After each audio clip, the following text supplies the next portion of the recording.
Mbola faly miarabanao indray ny tena koa atao anatin'izao fandarana fantaro ny marina izao a. Dia isaorana manokana ianao izay mpanaraka tsy tapaka ny fandarana fantaro ny marina, raha androany ihany koa ianao voasamba ny voamieno an'izao fandarana sy manaraka an'izao dia arabaina manokana ihany koa ianao a, dia tsy adino ny mankasitraka ny MCTV izay mikarakara an'izao fandarana izao. Amin'ity androany ity sika dia resaka loha hevitra anankiray dia ny hoe azon'ny kristianina atao ve ny mihaino ny hira an'izao tontolo izao. Azon'ny kristianina atao ve ny mihaino ny hira an'izao tontolo izao. Voalohany indrindra ny famarinana voalohany tsara ho fantaritsika mahakasika ny hira dia izao hoe Andriamanitra no namorona ny hira, tsy ny devoly namorona ny hira, tsy ny olombelona no namorona ny hira, fa Andriamanitra mihitsy no namorona ny hira. Fa nataon'ny devoly dia nangala tahaka an'izay zavatra noforonon'Andriamanitra izay dia naviliny ho lasa milalakafa ilay izy dia zay zany zavatra tsara ho fantaritsika. Any amin'ny Apokalipsy 4:10 ny andinin'ny 7 dia milaza fa misy firam-baovao izay atao any an-danitra manoloana ny seza fiandrianan'Andriamanitra. Zany hoe na dia fa any an-danitra dia mbola misy hira foana, misy firam-baovao any dia izany manam-porofo fa zavatra tsara ny hira, zavatra avy amin'Andriamanitra ny hira. Ny zavatra famarinana faharoa izay hozaraina aminao dia izao hoe ny hira dia zava-panahy. Ny hira dia zava-panahy, tsy zava-kanto fotsiny ny hira fa zava-panahy ny hira, satria ny hira dia miainga avy amina inspiration, miainga avy amin'izay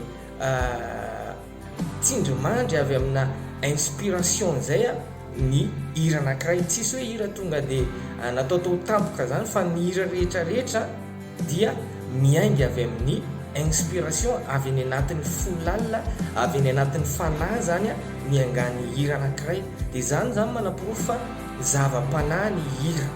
Ny dikan'izay zany dia mila mitandrina tsara antsika amin'ny hira izay nohontsika, satria raha zava-panahy zany ny hira dia afaka mampita zava-panahy any anatintsika, na zavatra tsara zany na zavatra ratsy zany. Dia mila mitandrina be zany tsika ao anatin'izay zavatra izay. Ny famarinana fahatelo satria raha zava-panahy ny hira dia ny hira dia mampita fiainana izy io. Ny hira dia mampita fiainana, misy fiainana miampita ao anatin'ny hira. Rehefa mihaino hira ianao dia misy fiainana miampita aminao. Matetika isika rehefa mihaino hira dia ohatra hoe mihaino hira fidiranan'Andriamanitra, hira fankalazana an'Andriamanitra, dia mandray fifaliana isika, mandray fampahirezana isika. Raha ohatra hoe sendra kivokivo isika ka mihaino hira n'ilay mampahery, hira evangelika reny dia matsapa ny fanahintsika hoe mahery tsika ao anatin'izany. Inona ka ny dikan'izany? Ny dikan'izany dia satria misy hery miampita ao anatin'ilay hira, misy zava-panahy miampita ao anatin'ilay hira, ary misy fiainana miampita ao anatin'ilay hira. Zany hoe rehefa ianao kivokivo iny mihaino hira mampitraka dia mitraka ianao. Fa mifanohitra amin'izay koa nefa ny zavatra misy na dia matanjaka be ohatry ny ahoana ianao fa mihaino hira manan-kely, hiran'olona voadona, hirana olona maratra fo dia misy fiantraikany aminao koa zay. Na dia olona salama tsara sy matanjaka be ianao dia lasa ohatra ny malahelohelo ianao, lasa ohatra ny kivokivo ianao rehefa mihaino hira izay mirakitra zavatra manan-kivy. Satria ao anatin'ny hira ozy isika teo dia misy zavatra misy zava-panahy fonosiny hira anankiray ary misy zavatra ampitany hira, misy fiainana ampitany hira anankiray. Ka noho izany mila tena mitandrina isika kristianina indrindraindrindra ny amin'ny hira izay nohontsika. Fa ahoana kosa nefa nambaran'ny tenin'Andriamanitra ny amin'izay resaka hira izay, satria izao fandarana izao indrindraindrindra dia natokana ho antsika kristianina, ho anao izay zanak'Andriamanitra izay efa nino sy nandray an'i Jesosy Kristy ho tompo sy mpamonjy ny fiainanao. Milaza ny tenin'Andriamanitra any amin'ny Jaona 1:2 dia ny 5:10 hozy izy ny tenin'Andriamanitra hoe aza tian'izao tontolo izao na zay zavatra eo amin'izao tontolo izao. Raha misy tian'izao tontolo izao dia tsy ao anatiny ny fitiavana ny ray. Hozy izy ny tenin'Andriamanitra hoe aza tian'izao tontolo izao na zay zavatra eo amin'izao tontolo izao. Mazava be izay tenin'Andriamanitra izay, tafiditra ao anatin'izany zany ny hira amin'izao tontolo izao. ny hiran'izao tontolo izao dia tafiditra ao anatin'izany. Tena Andriamanitra dia mampianatra antsika mivantana mihitsy hoe aza tian'izao tontolo izao na ny zavatra eo amin'izao tontolo izao tafiditra ao anatin'izany ny hiran'izao tontolo izao. Noho izany tsika kristianina dia tsy tokony ho tia ny hiran'izao tontolo izao, satria ozy izy ny tenin'Andriamanitra hoe raha misy tia ny zavatra zao tontolo izao dia tsy ao anatiny ny fitiavana ny iray ozy izy. Isika dia tsy afaka miala amin'izao tontolo izao, tsy afa miala amin'izao tontolo izao tsika, monina eto amin'izao tontolo izao tsika, ary tsy afaka misaraka amin'izao tontolo izao. Saingy kosa ny zavatra mpitandremin'Andriamanitra tsika dia mba tsy ho tia n'izao tontolo izao.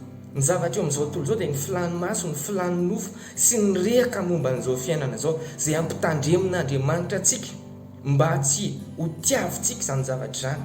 Satria Jesosy dia niteny ihany koa hoe tsy misy olona ozy izy mahay manompotompo anankiroa fa ny anankiray ho tiany ary ny anankiray ho alana ozy izy. Noho izany Andriamanitra dia Andriamanitra saro-piaro izy, ka noho izany tsika isanao izay efa kristianina rehetrarehetra aza tia ny hiran'izao tontolo izao. Tsy mahasoa antsika ny fitiavana ny hiran'izao tontolo izao. Ny olona anankiray mantsy rehefa nandray an'i Jesosy ho tongo sy mpamonjy ny fiainany dia tena manova olona Jesosy. Rehefa tafiditra ao anatin'ny fiainanao Jesosy dia lasa be dia be ny zavatra tianao teo aloha fa lasa tsy tianao rehefa tena manana an' Jesosy ianao, satria io fanahymasonao dia mandresy lahatra anao io dia manova anao tanteraka io ka be dia be na ny fomba fiteny na ny fomba fiainana fa tafiditra ao anatin'izany koa ny hira henona. Be dia be ny hira henonao izay nankafizinao tamin'ny anao mbola tsy nivavaka, fa rehefa tena nandray an' Jesosy ny olona anankiray dia tsy ho tiantsony le hira fienony hatramin'izay, fa lasa hira vaovao indray ny tiany, dia hira fiderana an'Andriamanitra, hira fiankorofana amin'Andriamanitra. Zany no hira tokony fienon'ny kristianina. Zaho manokana dia mijoro vavim-belona aminao ao anatin'izany zavatra rehetrarehetra zany. Izy fotoana efa sady kristianina nefa mbola ny henony hiran'izao tontolo izao, fa tao anatin'izany tsy nampandroso azy ny zavatra izany, tsy nampatanjaka ny fiainam-panahiko izany, fa lasa matimaty ny ara-panahiko tamin'izany fotoana izany. Fa rehefa nanapa-kevitra, rehefa tena loisen'Andriamanitra lahatra hoe tsy mety tsony ny henona ny hiran'izao tontolo izao dia najanoko daholo izany rehetrarehetra izany, nariako daholo ny CD rehetrarehetra izay mirakitra ny hiran'izao tontolo izao, nifafaka tany anatin'ny telefonako daholo izay hiran'izao tontolo izao. Fa nanomboka teo dia lasa nampiakatra be dia be tamin'ny fiainam-panahiko ny fanaovako an'izany zavatra izany. Ka eto dia tia hampahery ianao, raha tianao ny kristianina mahery, raha teo kristianina mandroso tsara ianao, raha teo kristianina mandresy olana sy fakapanahy ianao dia mampandroso anao tsy fienonao ny hiran'izao tontolo izao. Misy fotoantsika tsy maintsy tafahino an'izany hira zany, na ny anatin'ny bus na ny anatin'ny taxi borosy rehetrarehetra, fa raha ohatra indray ka ianao manao fanahiniana mieno an'izany hira zany na ao anatin'ny telefonanao dia izay efa zavatra hafa indray. Ka noho izany aza tia ny hiran'izao tontolo izao, aza mieno ny hiran'izao tontolo izao fa tsy hampandroso ny ara-panahinao zany. Mankasitraka anao nanaraka hatramin'ny farany tahiny Jesosy daholo.